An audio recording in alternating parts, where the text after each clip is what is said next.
Some of you may remember that about 4 months ago I made a video called My New Minecraft Block Ideas and Changes.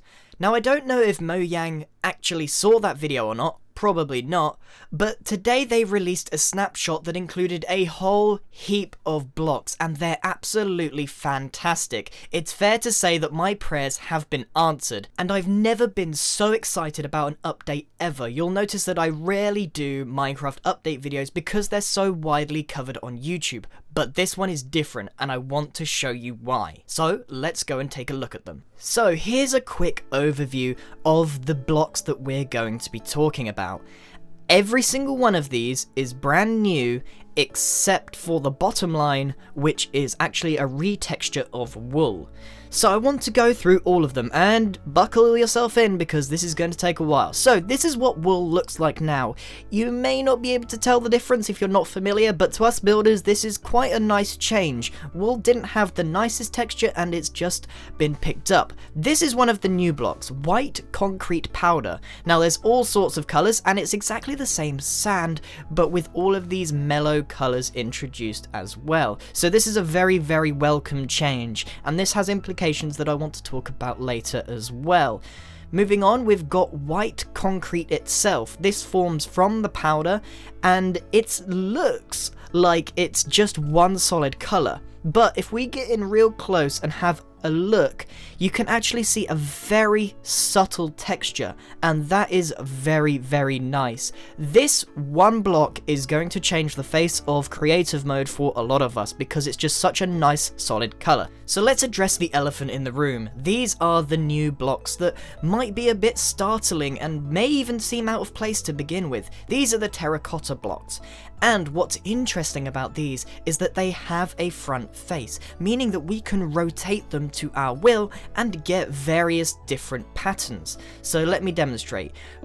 Depending on which way you're facing, the block will rotate accordingly. So as you can see, each one is slightly different to the other, meaning that we are able to make some fantastic patterns. I've only done a few samples, so this is the pattern that you get just from placing them all in the same direction. And this works quite well. This one is slightly different, and all I've done for this one is place them opposite each other. So there's a lot of twisting and turning to make this one, but it does equal a different pattern in the end. And what they're mostly used for is these rotational patterns, ones that give you nice circular designs, the ones that I believe that they are mostly intended for. However, Minecraft being the creative sandbox that it is, you have almost unlimited potential for these. It's absolutely fantastic. Now we've got a lot to get through, so I'm going to try and whiz through these as fast as possible. So we've got the wool, the white concrete powder, which has some similarities to red sand, however this is a much more vibrant colour. All of these new blocks are really bright and cheerful, which is very different to what we're used to. The orange concrete block, and we've got the orange terracotta. This is a quite nice design. It's got some lovely two-tone colours. I can't help but feel that some of these have been inspired by 70s carpets. Who knows? These look pretty good and it looks best on the circular pattern. Some of these really work well with the circular and not so much on the other, and some vice versa. Let's move on to the purple or the magenta. Here's the wool block, it's again nice and vibrant, and the concrete powder block, again nice and vibrant, and the concrete itself. Now I want to move on swiftly to the terracotta, which I believe is not intended for normal building use. This, I think, is particularly intended for map makers, because of the very obvious and distinct arrow. Imagine you're in a custom map built by one of the amazing community and you come across this. You're going to be like, look up. That is so important. We usually had to use other methods of telling the player to do something, such as signs or a message in the chat. So this bright pink arrow is a very welcome addition to map makers. Next we've got the blue colours, a lovely light blue which easily progresses into the others. So we have the wool, concrete powder, and the concrete block itself. Moving on to the terracotta, it's a particularly weird one because the pattern doesn't seem to flow as well as some of the others, so perhaps I just got the wrong combinations of rotations, but the one at the end at least looks really good and would fit well perhaps in an ice palace. You can see that most of these have some sort of theme, and whoever did this thought about it very, very carefully. So we got the yellow blocks, these are all sort of sunflower yellow, very nice indeed, and at the end we got the terracotta, which resembles not only some 90s carpets that I've seen in my day, but the sunflower itself. So obviously there has been a lot of forethought, as I said earlier. The circular one seems to work the nicest on this pattern, however some of those work as well. Moving on to the lime green, it is indeed lime green. We've got some really nice natural colours coming through here in the green, and this one is quite weird actually because we've got these yellow lines that go through it, and matching them up in various different ways gives you varying degrees of swerving, and if we look at it from a diagonal point of view, it actually almost looks 3D, which is quite an interesting look, and it's because of those curves again. So this green one is particularly unique, but again at the end the circular design seems to be the way that this one was designed to go, and indeed I think most of these were designed to be more in a 90-degree fashion every time you place them. The pink blocks are as standard, you've got the wool, you've got the powder, you've got the concrete, and moving on to the terracotta one. Now this one's a little bit interesting because it's got this odd leaf pattern on it, which is fine, but it actually looks like there's only 2 rotations, but this isn't the case. The circular one seems to work again the nicest, but if we actually show the rotations here, you'll actually notice, if you look very, very closely, that they are not exactly the same. So you've got to look at the corner to see the rotation of this particular block. Just as a little forewarning, I'm not sure that anyone really cares that much, but we'll move on to the grey block themselves. I love all of the grey blocks. There's so many of them, meaning you can do a lot with them. So these are very welcome additions. I love the darker blocks. The terracotta is one of my favourite designs. I can't quite put my finger on it, but it's got this nice zigzag pattern that seems to work in a lot of ways, whereas some of the others don't, as I've been talking about in this video. Let's move on to the light grey. We've got the wool, the concrete powder again, and finally the concrete itself. All, again, nice vibrant colours. This one is, again, a really fantastic design. It's got a nice swerving pattern. Any curves in Minecraft are quite welcome. These particular circles, I noticed, had a very interesting use. If we place these blocks in a certain way, we can actually get this nice curving design. And I wonder how many of you can see where this is going. It actually imitates a rail perfectly. That design almost looks like it was intended for a rail to go diagonally across it. I'm not entirely sure if it was intentional, but it definitely looks like it, and the way that these terracottas look like they've been incredibly well thought out, I wouldn't be surprised to learn that they indeed were. So that's just a thought on that one. Perhaps if you've got a railway or some sort of roller coaster, that might be a nice idea. Let's move on to the cyan blocks. Again, the wool, the concrete powder, and the concrete itself, all lovely colours again.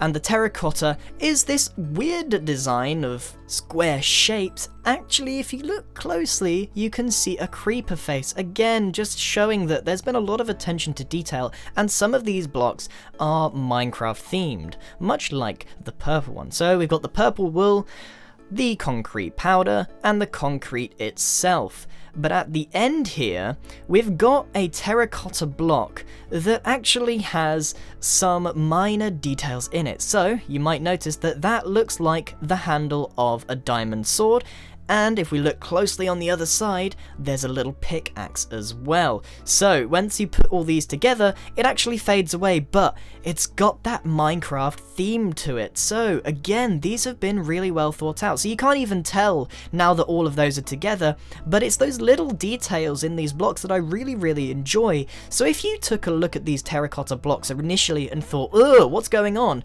No, these are really, really well thought out. So we got the blue blocks now, with the concrete powder, the concrete itself, and moving on finally to the terracotta patterns. It's got almost this shark fin design about it, and this almost resembles some DNA, so perhaps you could put that in a test tube and it wouldn't look too out of place in a science lab. It's got a really nice design and a really nice colour palette. Let's move on to the brown blocks, the wool, and again, brown is like one of my favourite colours, so I feel like I will use this quite a lot. And we got the concrete, and finally the terracotta, which has a blue-brown design, which is quite odd, and this in particular reminds me of those 70s carpets or 90s carpets that I was going on about. Not particularly the most attractive thing, but great for theming in your builds. So let's move on to the green. This is almost the darker cactus green that is going on, and again a more 90s, 70s carpet. I don't even know the difference, to be honest. Some of them may be as old as that. I might just be remembering some really ugly carpets in my time. So they've got some pretty nice designs, again using some circular patterns. Moving on to the red. I think the red is possibly one of my favourites, because we've got a lot of red blocks that exist already, and they mix quite well. So we've got the nether wart block and the nether brick block. Now, red nether brick, I think it's quite a shame that they haven't added slabs and staircases, so Mojang, if you are watching, please, that would be really, really nice. And moving on to the terracotta red ones, it looks fantastic. It's got this sort of Chinese smoke about it, and it almost looks like a little maze at the end here. You see how like you can go in between these darker red outlines? It's got a very nice oriental feel. Now, some of these terracottas obviously have had influence from around the world, and I think that's absolutely fantastic. It's such a nice touch. Minecraft is global, these terracotta designs are global. Whew, that took a long time, but we're on the final one now, and the black blocks have me particularly excited because this introduces a brand new darkest block in the game. The obsidian's slightly purple, and the coal block has this rather stark texture to it. So we've got our normal wool and concrete powder, but this is now, I believe, the darkest block in the game, which is a big deal for us builders, where we need some of these pure black blocks. The terracotta pattern for these is really nice. I think I haven't utilized the rotations very well, but this has one of the nicest red-black patterns going in all of the terracotta ones, and it's obviously had some influence from somewhere around the world. I really like all of these new blocks. I have to commend Mojang on these, but we're not quite finished yet. There's a few more things I want to talk about, such as this really nice color progression. Because of all these new blocks, we've actually got slightly different color variations available to us as builders, and this is pretty important. Let's move on to the crafting. To make a concrete powder block, you need some dye, 4 gravel and 4 sand placed as such, and then you can craft 8 blocks with it. That means you can make quite a lot, and it includes a nice use of gravel and sand. But how we make the actual concrete is interesting. You have to drop it in water or place it next to water. And I don't know if this is a bug, but if you put it in only 1 block of water, it doesn't change into concrete. Which could go either way. I'm not sure which one is correct. Perhaps that was intentional. So let's move on to how we make the terracotta blocks themselves. We know how to make the concrete. We actually need stained clay, not concrete, and put it into the furnace to create the terracotta. Which of course makes sense. You don't bake concrete, but you would bake clay. So that's how we make the terracotta blocks. But what really puts the nail in the coffin that this is a creative builder's update is this final feature that they've introduced in this snapshot, the ability to save an inventory. So I filled mine with wool. If I press Ctrl 1, it saves it to the binding of 1. So if I get rid of all of my blocks and press Shift 1, it restores all of those inventories. So that is now permanently saved until I overwrite it, meaning that if I fill it up now with clay of all the same colours as the wool, which I'm sure most people will do if they are into building, and then press Ctrl 2, I've then saved it to 2, meaning that I can shift between these 2 colour palettes very, very easily. And this works with any combination of blocks. You don't have to make it as organised as I have. So that brings us to the end of this snapshot. I probably went way too far into detail covering everything, but I just got so excited about this update. Thank you very much for watching, everyone. I hope you enjoyed my coverage. Goodbye!